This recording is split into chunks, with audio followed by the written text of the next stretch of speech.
Halo, berjumpa lagi dengan saya Bruder Theo. Apa kabar? Semoga Anda semua sehat dan baik-baik saja. Saudari dan saudara sekalian, kita ini adalah makhluk sosial. Makhluk yang tidak dapat hidup sendirian saja. Kita perlu bersama dengan orang lain dalam mengarungi hidup ini. Dalam keluarga, dalam suatu komunitas tertentu, dalam suatu masyarakat tertentu. Nah, tetapi seringkali tidak mudah untuk hidup bersama, untuk hidup sosial kita. Nah, oleh karena itu, ada beberapa hal yang perlu kita perhatikan bagaimana kita bersikap agar kita dapat membangun hidup bersama atau kita merasa nyaman dalam hidup bersama orang-orang di sekitar kita, bersama dengan orang-orang yang hidup bersama dengan kita, baik di dalam keluarga, di dalam suatu komunitas tertentu, dalam suatu organisasi, maupun dalam masyarakat kecil lainnya. Yang pertama yang perlu kita perhatikan adalah sikap untuk toleransi terhadap perbedaan. Karena perbedaan itu tidak terhindarkan. Tuhan sendiri menciptakan kita dengan keunikan kita masing-masing, dengan keberbedaan yang masing-masing kita miliki.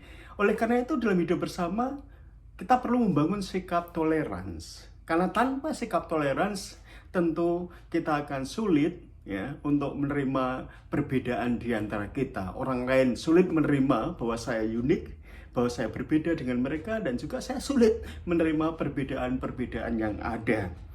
Oleh karena itu, kita perlu membangun sikap toleransi yang kuat.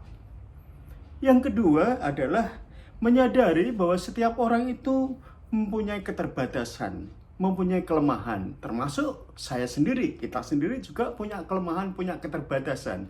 Kita menghendaki, kita menginginkan agar orang lain menerima dengan sukarela keterbatasan kita, kekurangan kita. Begitu juga kita perlu menyadari keterbatasan dan kelemahan orang lain, termasuk juga tentu saja berusaha dengan penuh kerelaan menerima keterbatasan dan kekurangan mereka. Yang ketiga, sikap yang perlu kita bangun adalah mencoba memandang sisi positif dari orang-orang di sekitar kita. Tentu ada beberapa hal yang negatif, yang kurang, tetapi mencoba kita belajar untuk hal yang positif dari orang lain. Mencoba fokus pada hal yang positif pada orang lain. Misalnya nilai-nilai yang mereka perjuangkan, bakat-bakat mereka, keterampilan mereka, juga termasuk kelebihan-kelebihan yang dimiliki oleh orang-orang yang ada di sekitar kita. Karena kalau kita fokus pada hal yang negatif dari orang-orang di sekitar kita, kita akan frustrasi, kita akan stres sendiri, dan tentu lalu di lain pihak membawa sikap kita untuk selalu mengkritik, menyalahkan orang lain, dan itu tentu menghalangi sikap kebersamaan, hidup bersama. Yang keempat, atau yang selanjutnya adalah mencoba memisahkan antara pribadi orang tersebut dengan apa yang dia lakukan. Antara being dan doing. Kalau kita selalu mencampur adukkan sikap dan tindakan seseorang dengan kepribadiannya, tentu lalu kita itu seringkali membenci keseluruhan orang itu atau tidak menyukai keseluruhan orang itu. Padahal mungkin yang tidak cocok dengan kita atau yang tidak kita bisa terima adalah sikap tertentu, tindakan tertentu. Sedangkan hal yang lain, sikap dan tindakan yang lain itu kita terima dan kita hargai. Maka coba membedakan antara being and doing. Lalu yang perlu kita juga usahakan adalah mencoba mengendalikan diri dari kecenderungan kita untuk menonjolkan diri dan mempertentangkan perbedaan-perbedaan antar individu. Nah, seringkali di dalam kelompok, di dalam hidup bersama itu ada tentu orang-orang tertentu, termasuk mungkin diri kita, yang ingin menonjolkan diri. Aku yang paling baik, aku yang paling hebat. Lalu kemudian menentangkan, ini begini, itu begitu. Nah, kita usahakan untuk kita kendalikan agar kita rendah hati, hidup simple, ya. Kita tidak orang yang paling hebat, ya, karena ada orang yang lebih hebat dari kita, ya.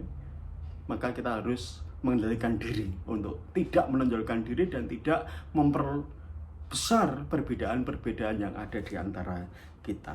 Lalu yang keenam atau yang berikutnya adalah membiasakan diri untuk berbicara berdasarkan fakta, berdasarkan data, bukan kandane, bukan yaewai, sepertinya dan seterusnya, tapi kita harus bicara sesuai dengan data, dengan fakta yang ada. Ini berarti kita menghindari gosip, kita menghindari pembicaraan-pembicaraan di belakang orang tanpa perlu. Nah, saudari dan saudara sekalian, mari kita usahakan agar kita dapat mengembangkan sikap-sikap yang lebih baik, agar kita nyaman dalam hidup bersama dan dapat berkembang bersama. Sekian, terima kasih. Anda pasti